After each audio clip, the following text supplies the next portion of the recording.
Ya, Arul ini kan eh, apa ya ketahuan Mas gitu kan hafalannya lumayan nih banyak gitu kan hafalannya banyak hafalan Al-Qur'annya gitu kan. Kira-kira dulu bagaimana sih apa eh, metodenya untuk bisa belajar bisa hafalin Al-Quran kemudian eh, tipsnya seperti apa atau biar biar bisa hafalannya itu tetap tetap apa bisa nambah-nambah istiqomah atau gimana mungkin bisa disaringkan ke apa teman-teman. Ya, Mungkin saya di mau cerita. pondok. Hmm, saya punya kakak kelas. Hafalnya kuat, gitu kan. Hafalnya kuat. Udah, alhamdulillah udah selesai juga hafalan Al-Quran. Dia apa ya? Gak suka. Saya bilang gak suka. Terlalu banyak teori. Gitu. Terlalu banyak teori. Kadang, Hmm. wah kamu harus sehari kamu harus menghafalkan sekian halaman. Kamu harus berapa menit atau berapa jam. Gitu. Karena apa? Karena apa? Apa namanya? Itu praktek, lakukan sekarang atau misalkan uh, punya tekad yang kuat gitu. Terus dalam Al-Quran juga sudah disebutkan fanasia walam najid lahu azma gitu kan. Kenapa uh, bisa lupa, kenapa gak mulai menghafal Al-Quran bisa tertunda-tunda, karena mereka gak punya walam najid lahu azma, mereka gak punya tekad yang kuat. Nah di sini ya di Al-Quran sendiri sudah disebutkan bahwa kunci dari menghafalkan Al-Quran itu adalah di tekad yang kuat itu. Tekad yang kuat ya niat mungkin ya niat yang kuat. Oh ya, tekad, tekad dan niat yang kuat. Tekad dan niat dan tekad dan niat. Dan kalau metode-metode itu mau tergantung sama orangnya mas. Karena kebutuhan setiap orang kan beda-beda kan. Ada yang nanya kayak gimana kalau pekerja gitu kan lemburan, apa itu ukurannya gimana? Pasti juga hasilnya beda sama orang yang pondokan yang setiap hari di dalam masjid gitu kan, yang setiap hari baca Al-Quran gitu. Pasti apa ya? Sudah wajarnya pasti orang-orang yang di pondok punya hafalan yang lebih. Terus gimana kalau orang-orang yang punya harus di kantor gitu kan, harus di laboratorium misalnya. Nah itu kembali dari tekadnya, ya kan? Makanya di dalam Al-Quran disebutkan tekadnya itu azmun, azam gitu. Azam itu tekad. Nah itu balik ke tekad orang masing-masing. Gimana mereka mau menjaganya? Kadang kenapa? Karena hafalan Al-Quran itu lebih mudah terlepas dari mudah lupa. Gimana mau mengembalikan merojaah? Ya lagi-lagi tekad itu ya tekad niat yang kuat bisa istiqomah dalam menghafalkan Al-Quran. Iya. Nah, ini apa ada pertanyaan pribadi nih. Nah, ini kan aku juga baru aja alhamdulillah kan ada anak satu dan sekarang udah umur 4 hampir 4 bulan lah Sofia. Nah, mungkin ada apa ya ada saran atau apa biar nanti Sofia mungkin apa namanya cinta Al-Quran mudah kontak dengan Al-Quran seperti itu ada saran mungkin di Mesir anak-anak Mesir mungkin kan juga dari kecil udah dikenalin Al-Quran atau seperti apa.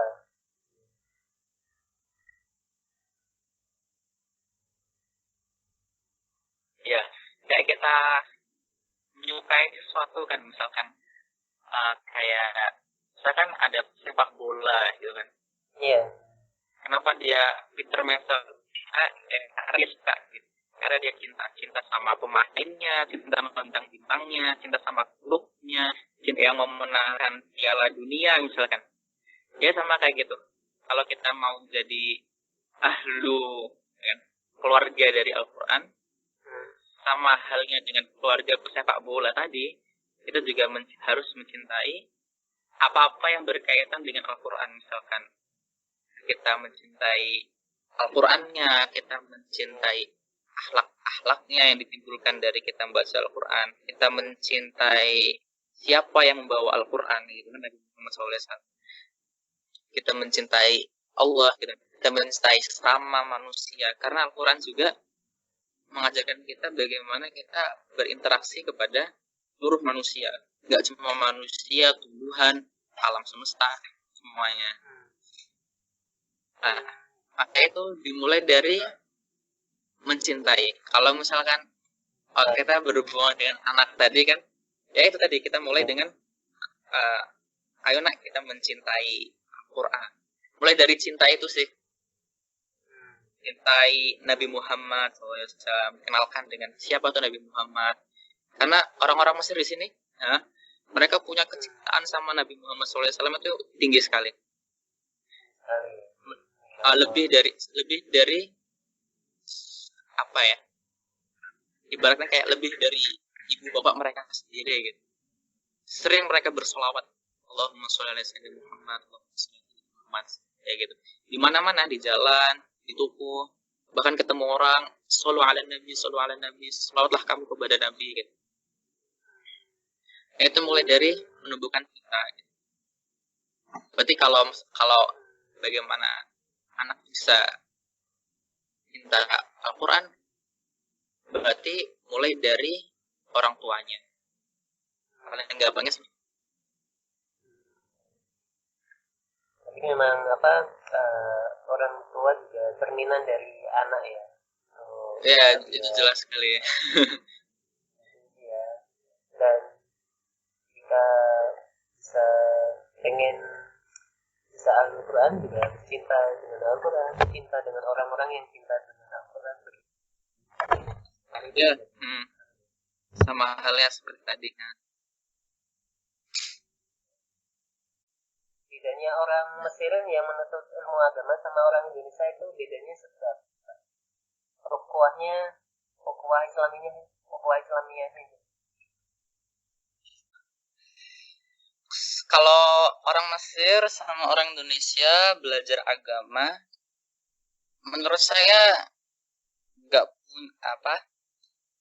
nggak begitu signifikan perbedaannya, ya. Karena ini aja, contohnya ya, orang Mesir sendiri yang berbahasa Arab, kadang bisa jadi orang Indonesia itu mereka lebih fasih, lebih lancar, lebih pintar berbahasa Arab dibanding dengan orang Mesir sendiri yang setiap harinya berbahasa Arab. Itu sudah banyak sekali, udah terbukti. Bahkan saya punya teman Mesir sendiri, teman Mesir di kuliah, kita ngobrol bahasa Arab, ngobrolnya di lewat WhatsApp gitu kan, lewat tulisan. Mereka tulisan Arabnya salah, kayak misalkan bahkan pelafatannya juga kadang salah. Nah, ini kembali ke apa? Tekad belajar tadi itu, tekad belajar. Tekad belajar agamanya seperti apa. Kadang orang Indonesia ini terkenal dengan rajin gitu. Indonesia terkenal rajin ya. Nilai-nilai di kuliah itu kadang orang Indonesia tinggi-tinggi. Bahkan ngalahin orang-orang Mesir sendiri. Terus ini kan juga pasti ini ya tahu kira-kira biaya hidup di Mesir sama di Indonesia itu apakah sama atau sebenarnya di Mesir lebih murah atau lebih mahal kira-kira? Kalau makanan ya, makanan bahan pokok itu relatif lebih murah di Mesir. Khusus itu makanan dan bahan pokok, minuman, makanan ya, segala macamnya itu relatif lebih murah di Mesir. Sayur-sayuran, buah-buahan murah di Mesir. Tapi kalau jasa elektronik, bensin sama relatif sama. Contohnya kayak 1 kilogram cabai merah di Indonesia berapa? 40.000 ya? Sekilo 40 ya? Kebetulan sekarang nih sekarang itu kayaknya udah turun sekarang. Kadang kan naik turun ini. Ini udah nggak terlalu mahal sih kayaknya. Kalau sekilonya Mas kurang tahu apa namanya harga sekarang sekilonya. Tapi kemarin beli 5.000 aja udah banyak sih sebenarnya. Oh, 5.000 udah banyak. Kayaknya itu kan cabai rawit. Ya. Cabai rawit sekilo 8.000 doang kalau di rupiah. 8.000. Terus anggur sekilo kalau nggak salah di Indonesia 60.000 kalau nggak salah ya. Di sini dapat 8.000 dapat sekilo. Hah? Iya. Oh, murah banget ya. kadang mabuk anggur juga. Padahal kayak sampai 10.000 dapat kilo ya. Padahal anggur ini ya buah favorit sebenarnya. Mas juga suka anggur. Tapi karena mahal di Indonesia ya jarang beli anggur. Ya. Tadi makanan, bahan pokok, sayur, buah, nanti kalau di sini relatif. Makanya kadang saya suka makan juga di sini. Oh iya. Iya. Tapi untuk elektronik, bensin mungkin relatif sama ya. Sama, ya. Mungkin kebanyakan kita juga ini berpikiran juga banyak yang lebih hanya fokus pada ilmu-ilmu umum seperti ilmu matematika, ilmu bahasa Inggris atau umumnya ilmu dunia lah, tapi menyampingkan juga ilmu agama. Sebenarnya apa sih? Kenapa juga ulama zaman dulu meskipun dia ilmu agamanya kuat, tapi juga ilmu umumnya mereka juga kuat. Terbukti banyak ahli-ahli ahli-ahli ilmu umum juga, seperti ahli kimia, ahli matematika, kalkulus, lain-lain. Mungkin bisa saran ada Pak Musa nanti. Dulu pada abadnya Khalifah Abbasiyah, jadi kan setelah Khulafaur Rasyidin, terus tampuk kepemimpinan Islam pindah ke Khalifah Umayyah, kan? Habis itu ke Khalifah Abbasiyah, itu di abad ke 7 sampai abad ke 12 Masehi. Nah, dulu itu pusat peradaban seluruh dunia gitu kan, dari ujung timur sampai ujung barat. Itu sinar keilmuan itu ada di Islam. Jadi ibaratkan kalau sekarang itu siapa sih negara paling maju? Amerika gitu kan. Siapa negara paling maju? Eropa atau Jerman atau Jepang. Dulu Islam. Khususnya pada zaman Khilafah Abbasiyah. Dulu ibu kotanya itu ada di Irak. Kalau sekarang itu Baghdad. Baghdad ibu kota Irak. Pusat peradaban Islam. Kenapa Islam bisa sebagai pusat peradaban dunia kala itu? Kenapa seluruh cabang keilmuan itu Islam yang yang Iya. yang membuli ya, Hmm. mulai dari nggak cuma apa pelajaran-pelajaran keagamaan seperti tafsir, fikih, nggak cuma itu, ada matematika. Kita tahu kalau di zaman Khilafah Abbasiyah waktu itu ada namanya aljabar. Nah, aljabar. Nah, itu ya penemuan Islam. Iya. Habis Nah. itu Al-Khwarizmi. Nah, Al-Khwarizmi. Habis itu ada kedokteran kayak Ibu Sina, Avicenna. Terus ada Ar-Razi. Terus ada kalau kedokteran penemu asal usul kamera retina itu ada uh, Al-Haytham kalau Al-Haytham. Habis itu ada penemu fisika. Habis itu ada kimia. Terus ada astronomi seperti ya saya lupa. Astronomi, habis itu sosial, geografi, filsuf. Filsuf kayak Ahmad Ahmad Al-Ghazali. Ahmad Al-Ghazali itu filsuf, rujukan filsuf dunia waktu itu. Sampai sekarang pun ya. Nah, itu pusat ilmu seluruh dunia. Islam memimpin kala itu. Mulai dari seluruh cabang keilmuan. Bahkan ya, kenapa?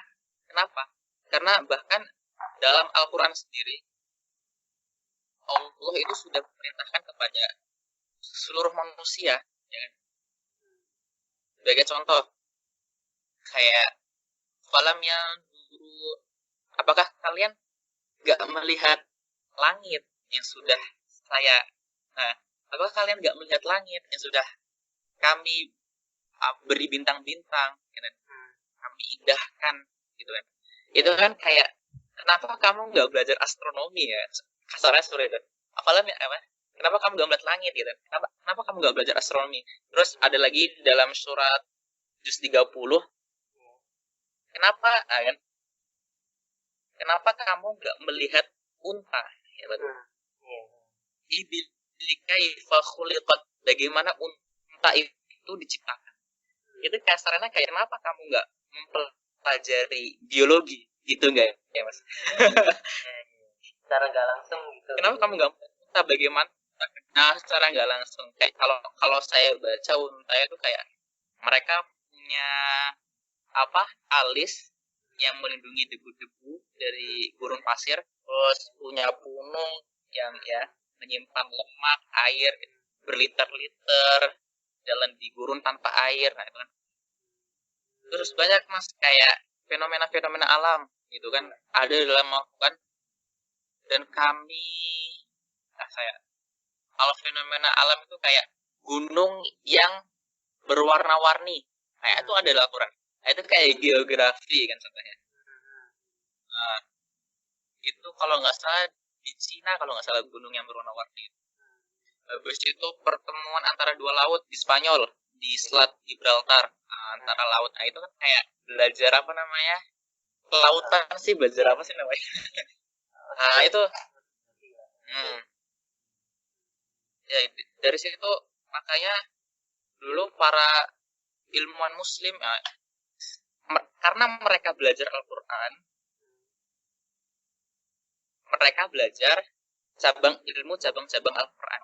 Nah, jadi ilmu geografi, ilmu matematika, ilmu biologi itu sebenarnya ilmu cabang-cabang terapan dari Al-Quran sendiri. Jadi memang dengan kita dari Al-Quran itu. Jadi memang Al-Quran sumber dari segala ilmu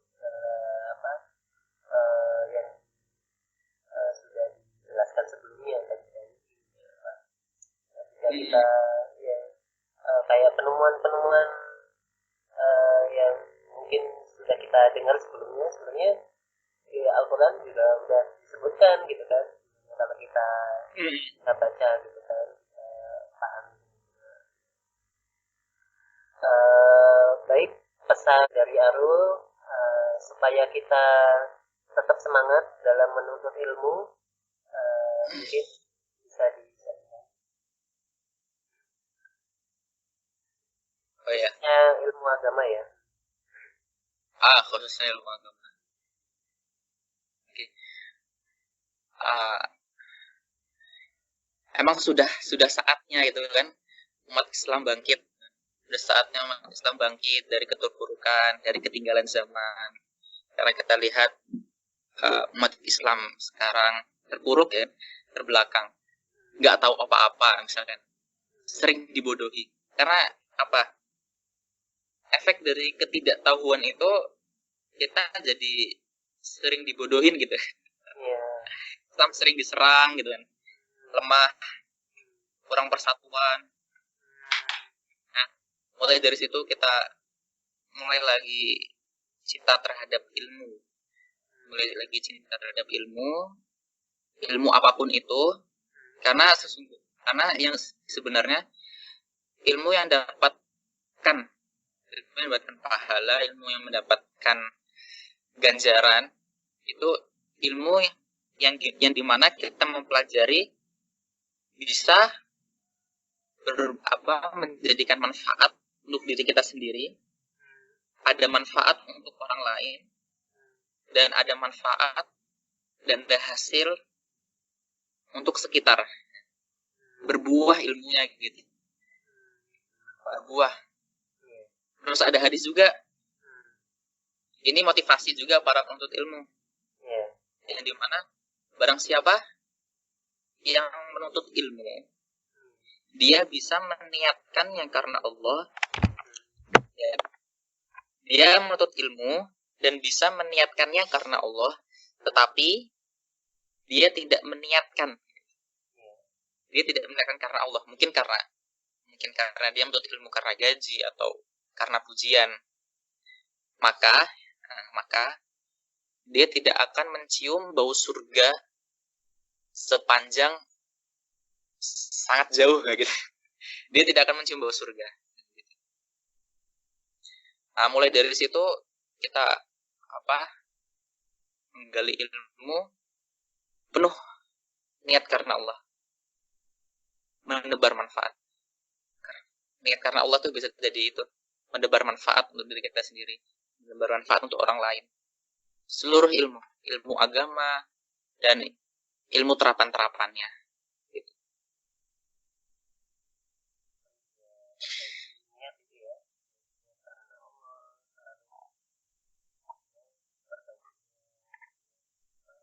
Iya. Baik, terima kasih untuk sharingnya Mas Arul. Semoga ini sangat penting sekali ya buat saya, buat teman-teman nanti di yang bisa mendengar diskusi kita kali ini. Semoga bisa bermanfaat dan bermanfaatan itu. Insya Allah nanti ke depan jika ada waktu luang lagi, insya Allah kita bisa diskusi lagi di lain kesempatan. Nah ini mohon maaf ini hampir 1 jam sendiri untuk diskusinya. Nanti